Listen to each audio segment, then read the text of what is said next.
C'est là où je ressens la vérité, souvent c'est dans les synchronicités. Synchronicité, parce qu'on sort du schéma scientifique qui s'arrête au mental, quoi. Exactement. Il y a un raisonnement intuitif, c'est hyper important pour moi. Je te comprends. Voilà. Je te comprends. Et du coup, voilà, le premier c'était le rocher, l'os qui s'appelle le rocher. Ah, le rocher, ouais. Là, on a le mouvement du cachalot qui fait le même mouvement. Qui est inscrit, qui est gravé dessus. Voilà, ça c'est des intuitions, quoi. Voilà. Enfin, des synchronicités, quoi. Voilà, et on a ensuite la fameuse hache. Ah oui, voilà, ça c'est énorme. Voilà. Ça c'est énorme. Alors ils disent c'est une hache, c'est une hache. Oui, bon, moi je dis sûrement pas. Hein. Quel intérêt de mettre une hache? Eh bien non.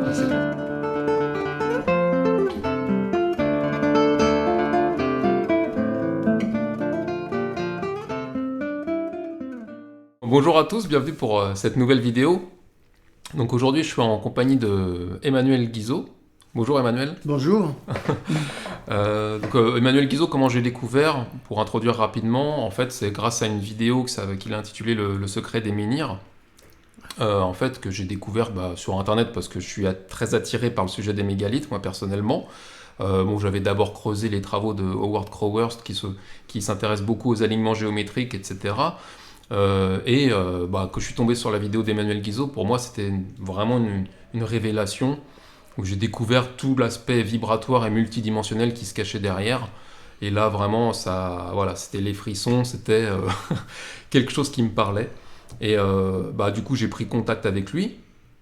Et d'ailleurs c'est intéressant aussi parce qu'on fait cette vidéo, on est fin octobre 2020 et je pense que ce n'est pas par hasard que ça tombe en ce moment. Et parce qu'à l'époque on avait pris contact mais ça s'était pas fait dans l'instant.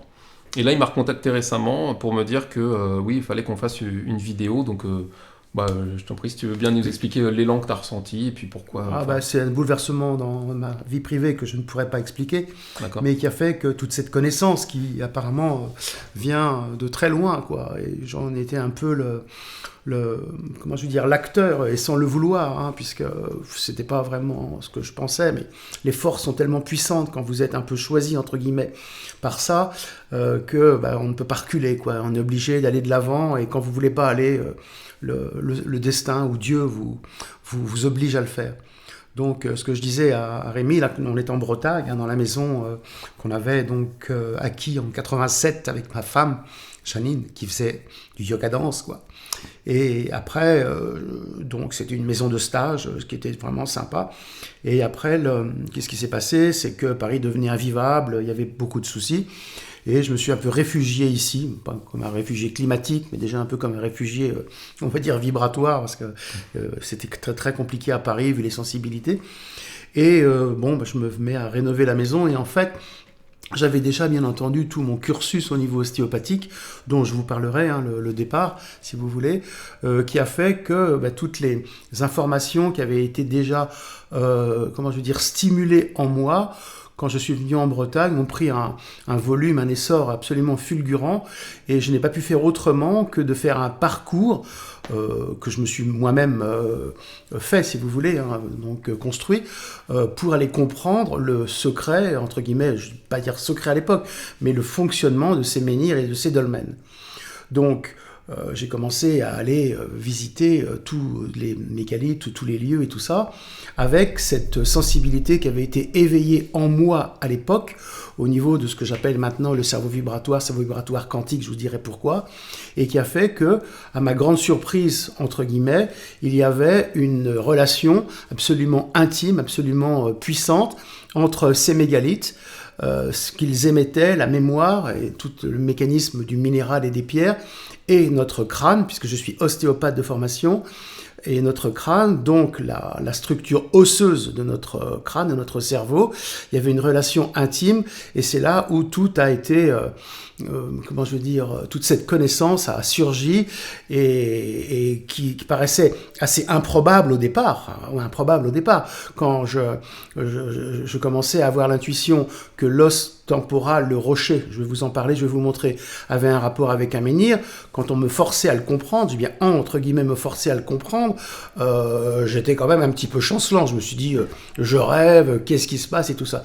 Et pourtant, et là ça fait 30 ans maintenant, donc c'est 30 ans après, ça s'est avéré être tellement pertinent, tellement exact, que cela peut donner, je pense, une ouverture à des personnes. Peut-être toi, Rémi, inconsciemment, tu as dû sentir quelque chose, et d'autres aussi, mais plus encore au niveau d'une certaine thérapie et d'une certaine nécessité de prise de conscience de notre mécanisme d'évolution interne. C'est en ce moment là-dessus que j'insiste, qui peut être analogiquement comparé à l'Apocalypse, c'est-à-dire à une sorte de révélation, la révélation de ce qui se passe à l'intérieur de notre corps, à l'intérieur de nos os, puisque l'os a une capacité de mémoire extraordinaire, insoupçonnée, et qui va montrer, c'est ce que j'essaierai de vous montrer dans cette vidéo, et qui va nous donner cette conscience que le crâne est en évolution, l'humain est encore en modification,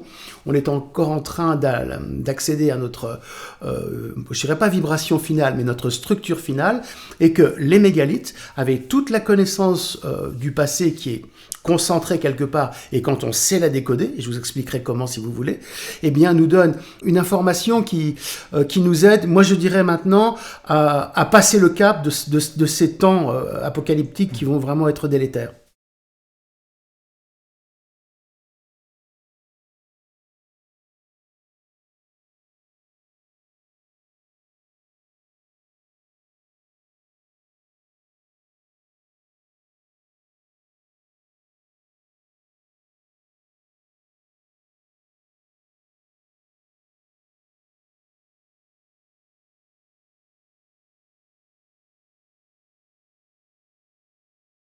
Un coup de pouce. Un bon coup de pouce, voilà, un bon coup de pouce, et donner, les personnes à qui je répare le cerveau, parce qu'on peut réparer ça, on peut remettre, si vous voulez, les bonnes vis pour que toutes ces énergies-là deviennent cohérentes, amènent une conscience, un état de conscience supérieur, enfin.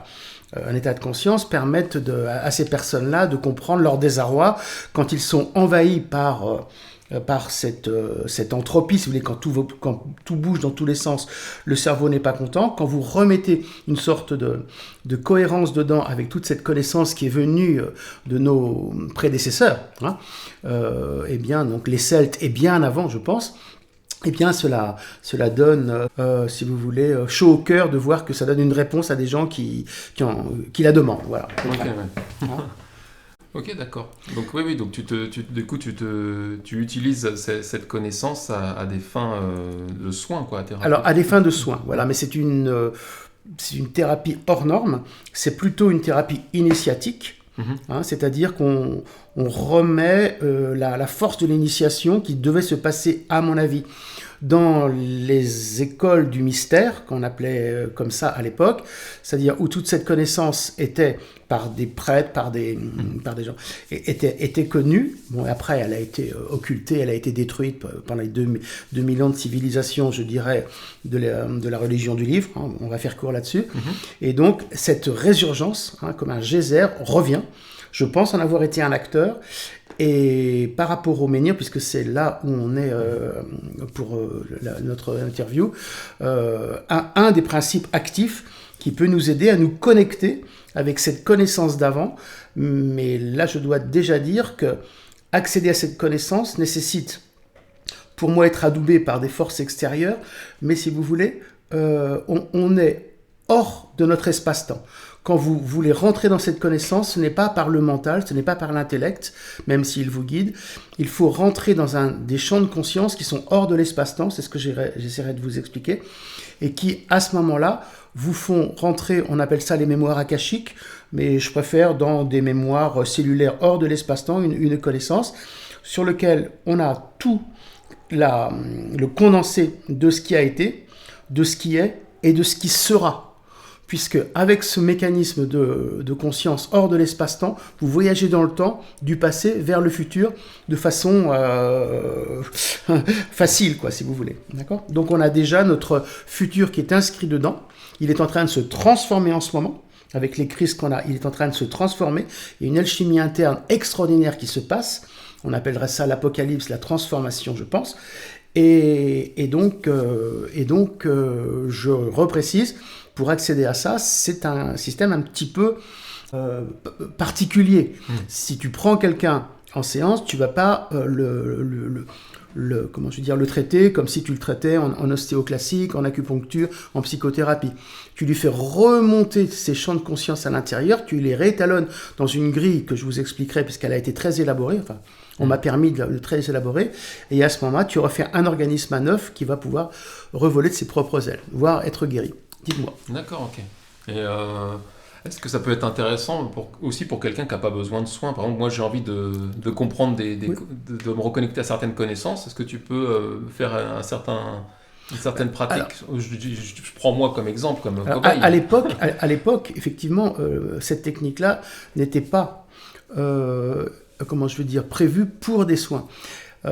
Tout ce qui m'a été donné a été pour remettre en route le cerveau du futur pour des enfants particuliers que j'appelle les enfants de lumière. C'est-à-dire qu'ils sont investis d'une force particulière qui est malmenée actuellement, qui fait que lorsqu'elle se retourne contre eux, pardon, ils deviennent autistes, ils deviennent compliqués, ils deviennent ingérables. Mais en fait, ce n'est pas pour soigner des gens, c'est pour aller dans le sens de l'évolution de cette dynamique du cerveau qui est en train de se modifier. Donc, on était plutôt en accompagnement, et en éclosion des cerveaux en demande. Donc, effectivement, ce n'était pas pour soigner. Il se trouve que cette demande-là s'est vite tarie. J'ai fait un bouquin, Contact avec un enfant lumière, il y a 15 ans maintenant. Le but, c'était ça. Ce qui m'a été donné, c'était d'amener les nouveaux enfants, je dirais presque, les nouveaux enfants vers... qui sont les enfants du futur qui vont déjà être programmés dans un gros cerveau, j'expliquerai aussi, avec un logiciel déficient. Moi, la nature ou Dieu m'a donné la possibilité de rentrer dans le logiciel du futur pour que le gros disque dur, le gros potentiel de neurones qu'ils ont, soit activé et devienne, une force pour qu'ils soient projetés vers le futur et non pas coincés dans notre espace-temps actuel. Donc effectivement, c'était plutôt une technique pas dire de développement personnel, mais de réalisation de conscience intérieure. Oui. D'accord, ok. Tu vois, ça c'était ça. Et après, maintenant, les gens qui demandent, c'est mon enfant, voilà, il va pas. Oui, mais maintenant, il y a les vaccins, il y a la 4G, il y a la 5G, tout est fait par nos amis qui ne nous aiment pas, pour bloquer ce mécanisme d'évolution. Et donc, je suis obligé de répondre un petit peu à ces demandes dans la mesure de mes forces, parce que c'est très épuisant. Ok, d'accord. Et donc, tu parles beaucoup des enfants. Est-ce que, par exemple, je repose la question d'une autre façon, c'est simple. Est-ce que moi, par exemple, si je veux avoir accès à un certain niveau de conscience, certaines connaissances, je peux te demander de me faire un truc sur mon cerveau? Écoute, oui, pourquoi pas. On va déjà faire... tu sais, c'est simple. Quand je prends quelqu'un sur la table, en général, ce sont des femmes. Les hommes, c'est rare qu'ils aient envie de bouger maintenant. Donc, tu es une exception, j'imagine. Donc, c'est simple. Il y a dans le cerveau vibratoire, que j'appelle maintenant cerveau vibratoire quantique, et je vous dirai pourquoi quantique, parce qu'évidemment, on est raillé parce qu'on utilise des termes de la physique, mais bon, il y a une grille très simple. Vous avez, dès qu'on met les mains, une auscultation, entre guillemets, du centre du cerveau pour savoir si vous avez une pulsation, mais pas la pulsation du cœur, une sorte de pulsation, une pulsation énergétique qui... manifeste la connexion avec l'énergie source. L'énergie source est une énergie qui vient d'autres dimensions, peut-être ultra-terrestres, peut-être Dieu, peut-être d'autres champs planétaires et tout ça. En tout cas, dans une autre dimension de l'espace-temps, elle s'engouffre dans le nôtre, elle se concentre au centre du cerveau et elle se manifeste par une pulsation, un peu comme un cœur, mais pouf, pouf, voilà. Donc, et ça, soit ça marche pas. Je te dis maintenant, il n'y a plus une pulsation active dans tous les cerveaux que je palpe. Elle a été, hélas, petit à petit détruite par notre mode de fonctionnement, par l'évolution délétère que nous a fait subir en nous occultant ce mécanisme. Voilà ce que je pense. Donc, à partir du moment où une pulsation existe ou pas, si elle n'existe pas, tout l'art de la thérapie ou de la technique est de la faire repulser. Donc, il y a tout un mécanisme pour la faire repulser. Et voilà, on va dire que ça repulse. Et donc, dans cette pulsation, qui, je le précise, correspond à l'action, mais pas, et l'action, comment je veux dire, le potentiel de force, si vous voulez, la force intérieure, qui donc va nous conditionner pour agir, mais non pas agir dans un sens matériel, pour agir pour acquérir, non, c'est agir pour s'acter de l'intérieur, donc être proche de sa réalisation, voilà.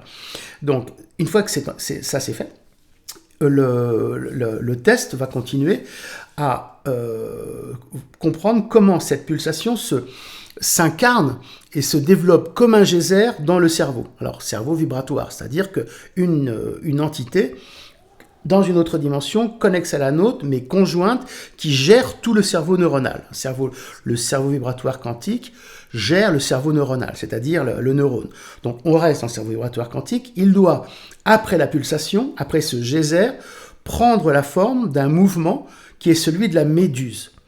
C'est-à-dire que vous avez une dynamique intérieure, hein, tu vois, je te montre mes mains, puis on pourra les refilmer, qui fait que cette dimension-là s'incarne en nous, et avec ce mouvement de méduse, va gérer tout l'ensemble du cerveau, tout l'ensemble de ton comportement, tout l'ensemble de la biologie, mais va le gérer en amont.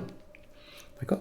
Donc, si le mécanisme Médusa n'est pas en action, ça veut dire que ta relation avec ton soi cosmique, comme on dit, avec ton grand principe spirituel, ton grand principe de réalisation, ton grand principe divin, n'est pas connecté. Donc, que fait l'individu ? Eh bien, il se débrouille avec le cerveau neuronal et il survit en consommant, en usant son temps, en faisant une vie qui ne correspond pas avec pourquoi il a été mis sur Terre. Que faisons-nous ? Eh bien, qu'est-ce que je fais, si on peut dire ? Eh bien, on réactive le mécanisme Médusa pour que tout s'améliore.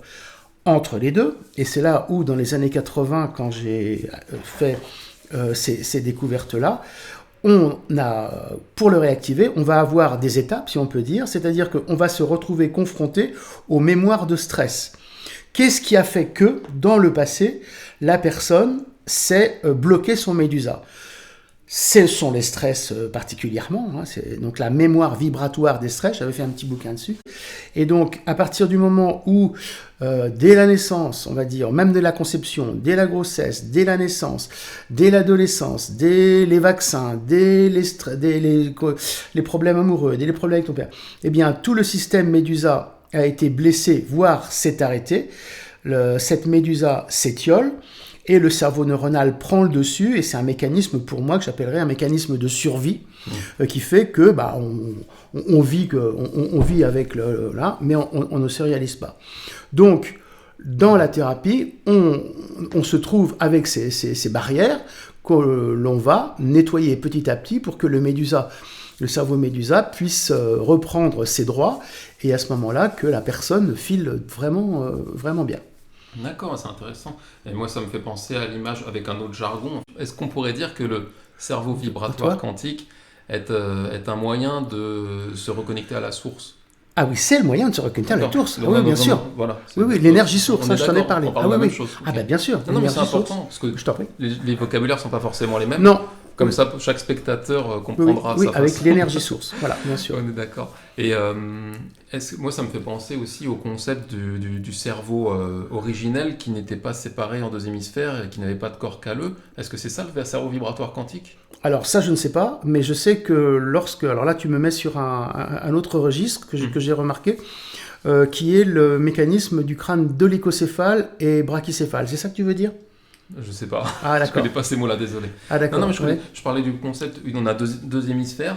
Oui. Enfin, de la théorie que j'ai entendue. Oui, c'était comme quand les deux hémisphères, en fait, à la base, on avait un seul cerveau, il n'y avait pas deux hémisphères, et c'est l'univers de la dualité qui l'a séparé en deux hémisphères. Moi, je pense que avec un corps calleux, qui serait le voile de l'oubli au final. Le corps calleux, non. Ou le corps, le corps caverneux, je sais plus comment on dit. Non, c'est la faute du cerveau. Le truc qui sépare les deux hémisphères. La faute du cerveau. D'accord. La faute du cerveau. Sûrement, oui, la faute du cerveau, oui. En tant qu'ostéopathe, la faute du cerveau, c'est connu.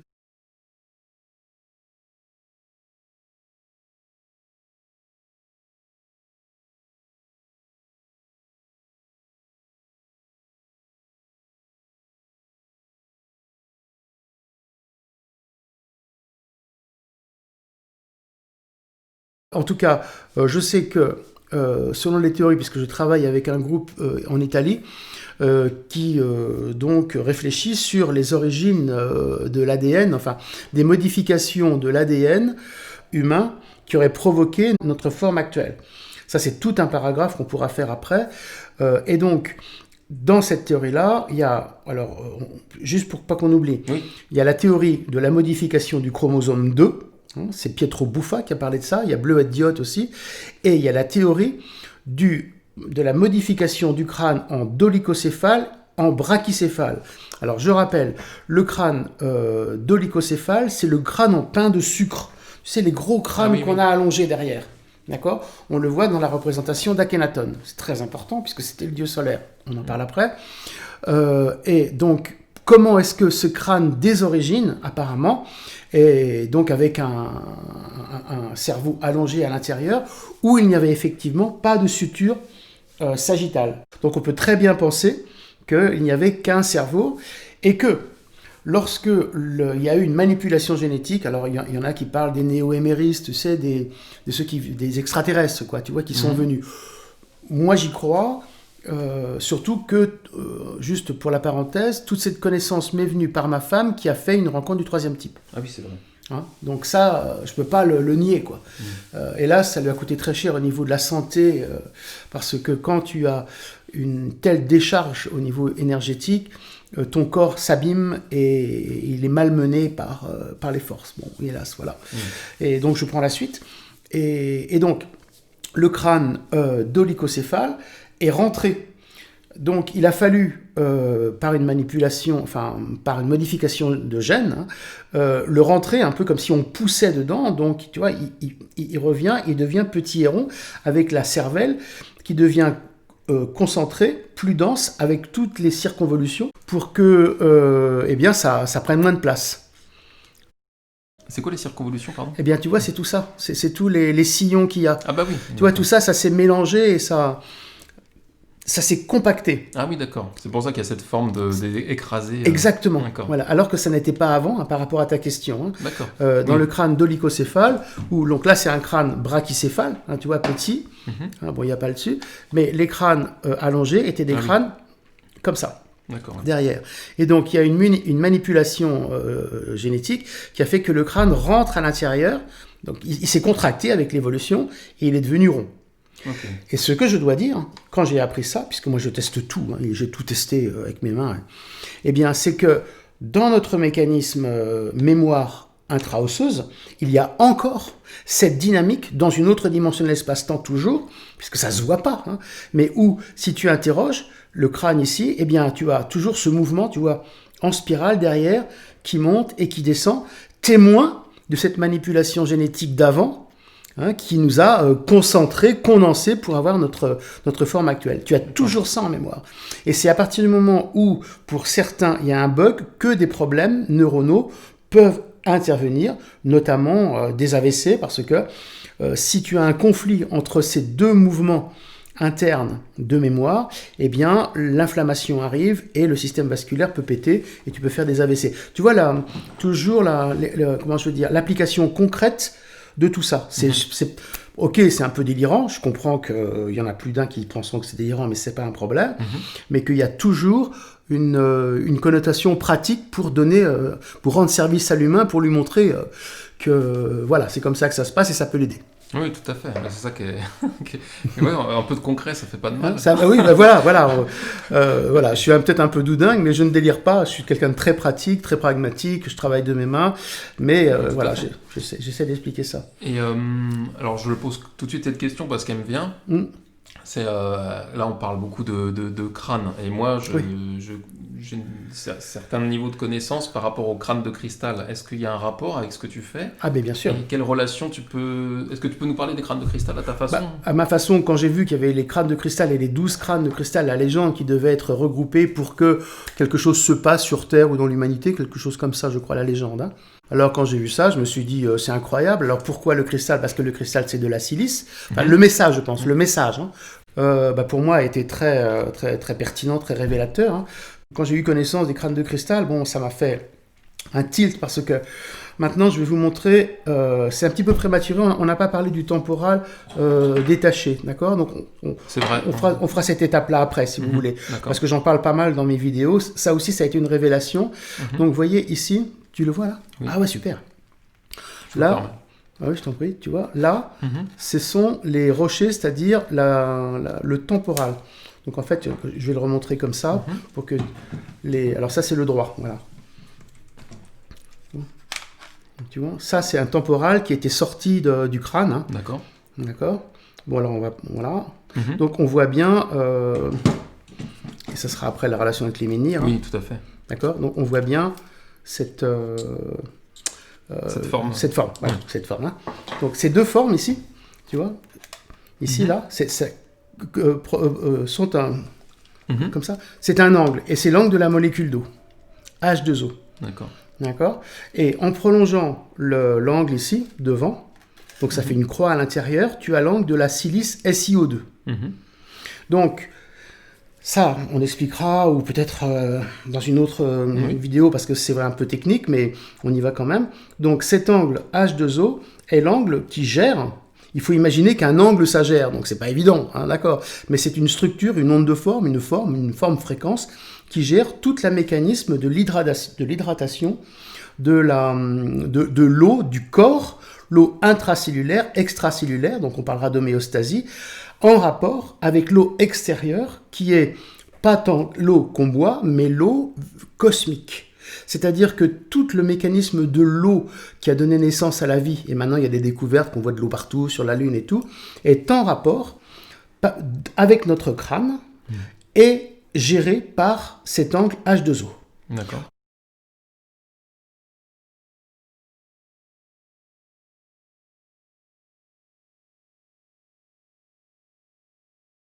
En face, on a la silice.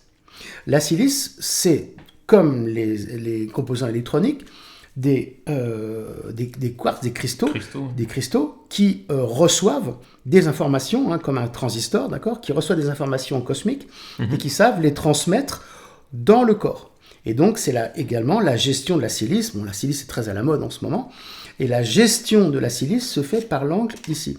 Donc, quand j'ai eu vent de ces crânes de cristal, je me suis dit, le message par rapport à ces crânes de cristal, c'est ce que j'ai mis en évidence, enfin, c'est ce qui m'a été permis de mettre en évidence, c'est-à-dire le mécanisme silice dans l'angle ici qui se trouve là, sous le lobe frontal. Hein. D'accord. Là, on est sous le lobe frontal, tu vois.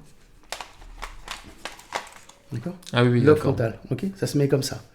Alors le lobe frontal, et tu vois ici, là, ici, donc le lobe frontal et préfrontal, c'est un enroulement, et c'est ça tout ce qui est subtil en ce moment, tout ce qui se passe, c'est-à-dire que cet enroulement-là, que moi j'appelle enroulement circulaire, parce que quand je vous ai parlé de la méduse tout à l'heure, bon, la méduse, je vais te montrer avec mes mains, elle fait comme ça, d'accord ? Mais dans ce sens-là, elle fait comme ça aussi. Elle fait ça dans toutes les dimensions. Mais c'est un mouvement torique, la méduse. Ah non. Non, ça ressemble un peu, non Bah peut-être, là, j'ai un doute, d'accord. Okay. D'accord. Donc la méduse devant, elle enroule le cerveau neuronal. Hein, et comme c'est une mémoire d'évolution, enfin c'est une dynamique d'évolution, toujours de l'espace-temps, tout ça, elle conduit le cerveau neuronal sur cet enroulement qui va permettre sa maturation finale. C'est-à-dire la révélation de ce que doit être l'humain dans, j'espère, le plus tôt possible. Et ça, c'est très malmené en ce moment, parce que on a, je fais une petite parenthèse, on a notre société qui, par rapport aux besoins de consommation, de nous asservir à la consommation, prévu de développer les systèmes à l'intérieur qu'on appelle système striatum, c'est-à-dire la mécanique de la jouissance immédiate, d'accord, qui sont effectivement aussi un enroulement. Le striatum est aussi un système d'enroulement, mais un système d'enroulement primitif sur lequel c'est développer le néocortex frontal et préfrontal qui doit être en relation avec. C'est-à-dire que le système du striatum doit permettre de donner l'énergie pour que cet enroulement, donc cette énergie de conscience suprême vers laquelle nous arrivons, s'épanouisse. Mais le problème, c'est que avec tout, la télé, les écrans, les publicités et tout, eh bien c'est lui qui prend le dessus et le système préfrontal s'étiole, ne se développe pas bien. Et c'est ce qu'on trouve dans les adolescents en ce moment, qui ne peuvent pas arriver à se projeter vers le futur. On les empêche, mais bon, il ne faut pas non plus tellement d'efforts. Cette immaturité qu'on a de plus en plus, parce que il y a dissonance entre le cerveau central striatum, cet enroulement, et le cerveau d'enroulement du frontal, qui est le plus subtil. D'accord. Donc, on arrive des fois à remettre, mais bon, j'explique ça pour l'instant de façon théorique. Voilà. Ok, d'accord.